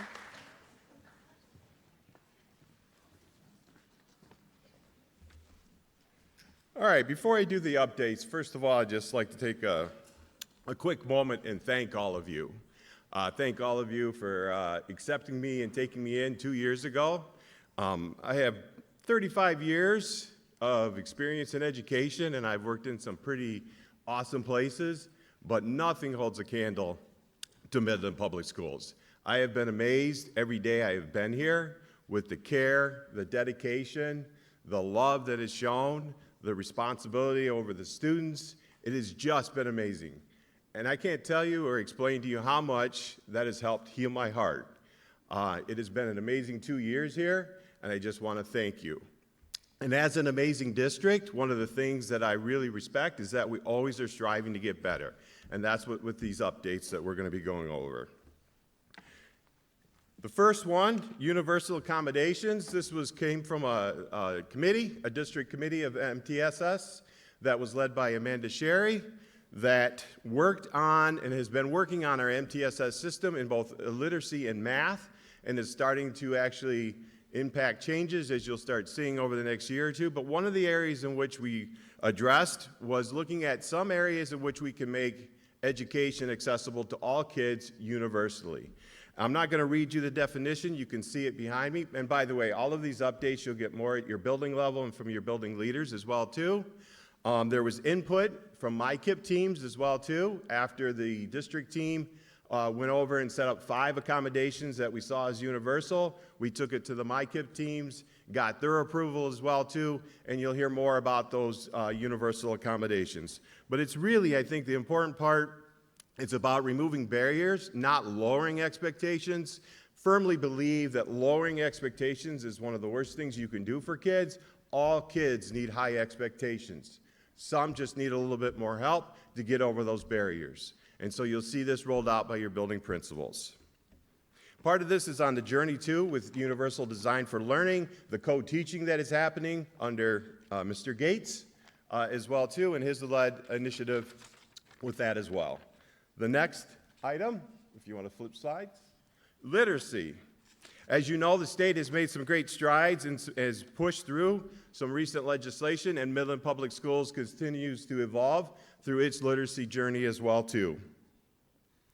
We will be embarking at the K-5 level on piloting 2 curriculums as we embrace the science of reading and as we move forward with the state initiative around literacy and trying to improve especially 3rd grade, but all levels of literacy as we do in Midland Public Schools. Led by Jen Service and her team of literacy coaches and the elementary principals as well. The K-5 teachers will be involved in a pilot where we'll be looking at 2 curriculums, as well as we'll be rolling out PD on dyslexia this year. And also as well too as we get ready to meet the state laws for 2027-28. So we're excited for that and excited for this opportunity as we embrace the science of reading. Also UFly, which is a foundational aspect of our curriculum. It is staying, it is not going anywhere. I thank you, it has been amazing. I have never seen an initiative or a curriculum initiative embraced so widely across the district. K2, you are doing an excellent job with UFly and implementing that, so please keep it up. And the last change that I'd like to go over is one of the issues that came up in late spring, and it's becoming sweeping across the nation as well too, is just the amount and the impact that instructional technology has on kids and just digital media in general, phones, everything. And Ms. Stark will be talking about cell phone policies coming up. So one of the areas in which we realized that we wanted to get out in front a little bit and started to address was we created a committee under Troy Lynch's guidance and directorship, and we had a committee of teachers, parents, administrators that got together over the first part of June and started looking at the district's use of instructional technology. Since this was our first foray into this area and looking at the impact that instructional technology sometimes has, both positive and negative, we came up with a set of guidelines or guidance for teachers as they use instructional technology. Probably the biggest takeaway that I want you to look at is that phrase at the bottom is shifting the narrative on instructional technology from, and especially from anti-tech, to pro-intentionality. Are we using the best instructional technique for the education needed? You are the masters of education. I've always believed this. There's an art and a science to teaching, and you exemplify that across the district. When we do walkthroughs through the buildings and go into classrooms, it is amazing to see the level of professionalism and the quality of teaching that occurs. And so what we're asking that as we use instructional technology, that we do it with the intentionality of, is this the best technique for the moment and the time and the kids before me? So you'll learn more about these initiatives. So I think I introduced Kara Stark now at this time to come up and talk a little bit about other updates as well. And thank you.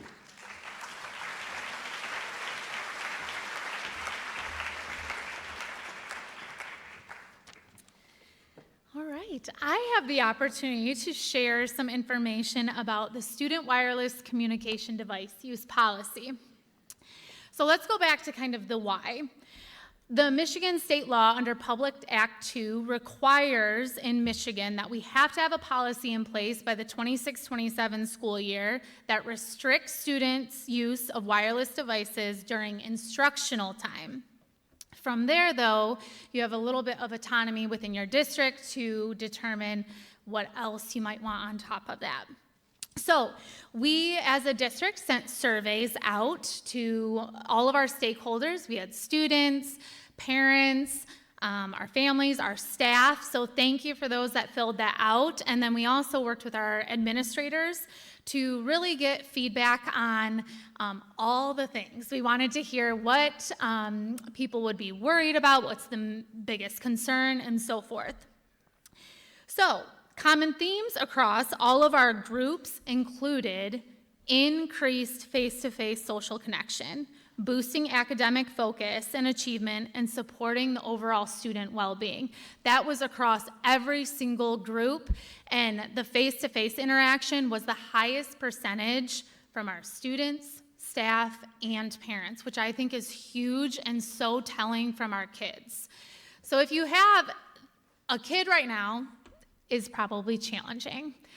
They are facing those daily pressures in our society right now, and I think of, I'm gonna share just a story of my own 8-year-old going on 16. She does not have a cell phone, but we were at my son's soccer practice, and she's, hanging out with some of the older girls, maybe in 5th grade or something, and some of them have cell phones, which is fine. But I started to quickly realize she kept asking for my phone, and then she was acting like she was on it, like I'm just observing this. And that was a moment for me to recognize that this pressure is starting at such a young age. So how can we be those people that can support our students and really have their focus be school when they're coming to school? So you can see behind me, grades K-8 and 9-12, there is a slight difference. So K-8, devices are not allowed to be used once they enter the building. So this is a shift for middle school and some elementary kids. All devices, they may have it in a backpack or in their locker for K-8, but it is not allowed at lunch. It is not allowed during passing time. That's it, K-8. 9-12, we ended up determining that devices are allowed to be used only during their designated lunch period, and then before the first bell, and after their final dismissal bell. Their devices must be stored in their lockers because all of our 9th through 12th graders have lockers. So the shift for high school is that they do not have that passing time anymore. In the past, they were able to utilize that. So we understand and recognize that this is a shift. And we are working on that constant communication with parents, our students, and we will be the support system and for all of you, because I know that you are the ones in the trenches every day and that are going to have to navigate these. But from other districts that have implemented this, yes, it will be challenging in the beginning. But over time, the impact of this will be tremendous. And I am hopeful that it kind of connects us back to our academic achievement and student excellence or experience. We need to be able to have our students come to school and be present there and not have to worry about, oh gosh, who do I have to text back, and all of these responses. So we're taking that weight off of them. So you can see not only in the images, but you will be able to reference our board policy 5209 has our board policy for our district and also includes there are some exemptions. For instance, if we have a diabetic student with a 504 plan, there are exemptions with the cell phone, and that is in the board policy. And your administrators and staff can work together with those parents. It is also in our student handbooks. In our revised student handbooks, you will notice the language of student use of wireless communication devices, and also if we can't follow the policy or the expectation, what the discipline would look like for that. So your administrators will be connecting with you on that, of what that looks like. But the biggest thing is with this, in order for this to work, we have to be consistent. We have to be consistent not only as staff within one building, but consistent across the district. Because as you know, one parent starts talking to another parent and things aren't being done the same when it comes to the expectation to hold students accountable, then it's not going to work. So we need your help, and we'll do our part, and then also we hope that parents, we can continue to work with them to also work with their own children to navigate this change, but also recognize the why behind it and hopefully see the impact in a positive way down the line, because we know what it's going to be in the beginning. So just in my last note on this is just, we are the models. Our students see us, and so if we want to have them not be utilizing cell phones or wireless devices, we need to model that behavior as well. So I challenge us all in a day and time where we're constantly connected to be mindful that what we're trying to share with our students and hold these expectations, that we can do the same for ourselves too in that space. I get there's emergencies and things like that, but we need to show up in that as well. So that is our student wireless communication device use policy. And also, it isn't just cell phones. So please recognize this does mean you have your watches and so forth, and that will be more conversation within your buildings. But if a watch is being used to text or so forth from a student, that is violating that policy. So this is a shift, but we are here, we're doing it, and it has been communicated out to parents. So we appreciate any communication in your staff newsletters, your building-wide newsletters going out, just to reiterate all of this so that we can all be on the same page and hold our students accountable and see the positive impact. So that's student wireless. So now I will shift over to strive for fewer than 5.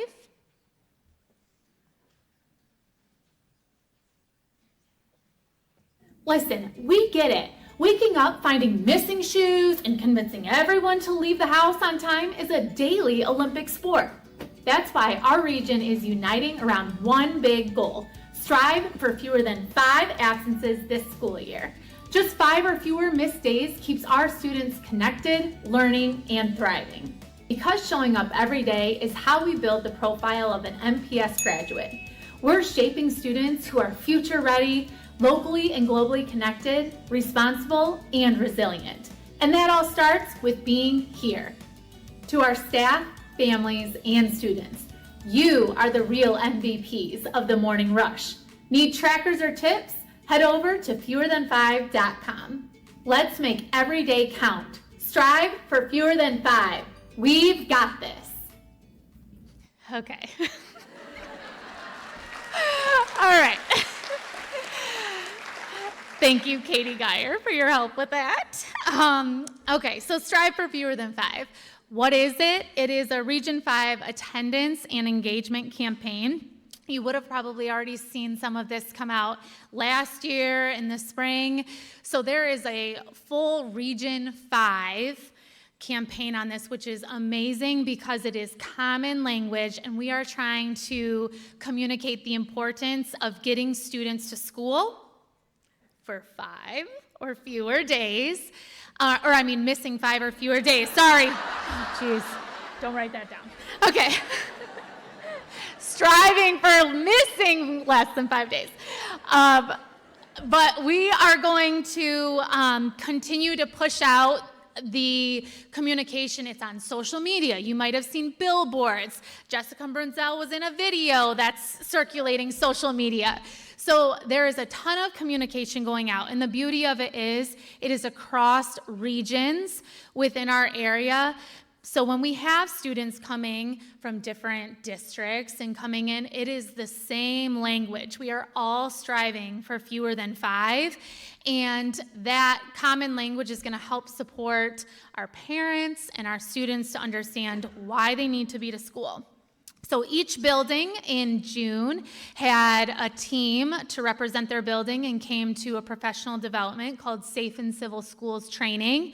And that was an opportunity to learn more about this campaign and then also determine what does it look like within our buildings, because we know that every building has their own flavor and wants to do different things, which is wonderful, but it's always going back to this common language of strive for fewer than 5, but how are we going to engage our students and how are we going to get them excited about coming to school?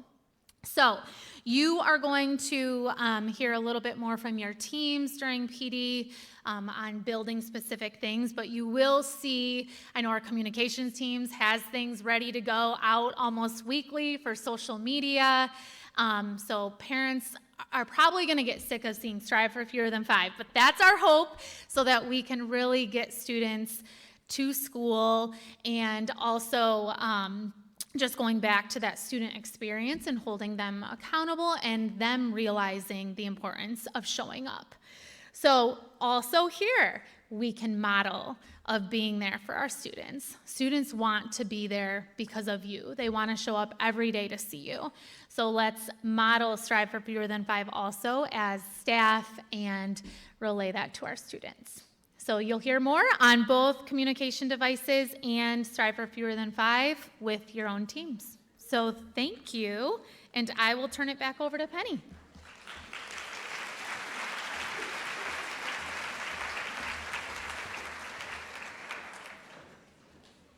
Thank you, Kara and Ken. I hope you see that these updates shared with you do align to our strategic framework and are designed to help reinforce some elements of our graduate profile. You know, we absolutely want students to be responsible, and to help them do that, we need to put some guardrails up for them. So the cell phone, the attendance, the technology guidelines are intended to do that and hopefully to provide you with the support that you need to be as successful as you can in your work. We're in the home stretch and, dare I say, ahead of schedule. I know, you can cheer for that one if you want. It's been a great morning. I mean, honestly, I don't know a better way to start our year than to celebrate our own team members, the DSA Awards, the Gerstacker Awards, and our Administrator Inspiring Excellence Award. We've launched our new strategic framework. We're taking some action on our goals, and again, pursuing really important things like this sinking fund.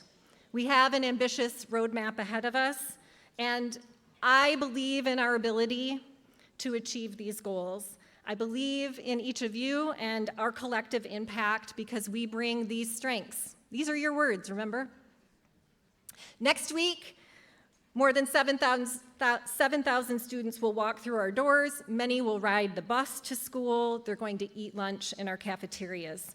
Some will need the support of a paraprofessional or to use the phone in the main office because they don't have their cell phones anymore. Some will show up confident and ready, and some will show up like I did 40 years ago, struggling to find their groove, my hair a mess, my black eye, and they're going to be wandering and wondering and looking for someone. I'm so thankful that our students have no shortage of Mr. Greens, Mrs. Wanglers, and Garfield the bus driver to support them and nudge them in the right direction. Each year I have launched, and I can't believe we're starting fourth year as superintendent. I say it every year, so incredibly proud to work alongside you and to lead this district. And each year I've had an ask of you. So I'm gonna keep that tradition going. This year I ask you to stand tall, to take pride in the important work that you do, and to know that it matters. All of you up there too that I can't really see, but I see, oh, okay, I see the waves. Know that it matters, the work you do matters, and you matter as a member of our team. I ask you to remind yourself that you matter, even on the hardest days. Remember, we talked about balancing that tension of the challenges with the success and the joys. And on those days it feels a little hard, look to your teammate for some support and encouragement, and be that teammate that reaches out to your neighbor to provide support and encouragement and to remind them that what we do matters and that you matter. Again, I'm so proud to lead this district. We have an exceptional team. Thank you for sharing your talents, your skills, and your heart, and thank you for your commitment to Midland Public Schools. Let's go make this our best year yet. Off you go!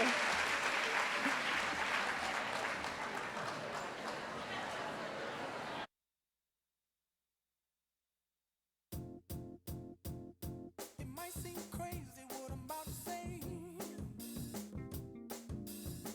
Sunshine, she's here, you can take a break. I'm a hot air balloon that could go to space. With the air, like I don't care, baby, by the way. Because I'm happy. Clap along if you feel like a room without a roof. Because I'm happy. Clap along if you feel like happiness is the truth. Because I'm happy. Clap along if you know what happiness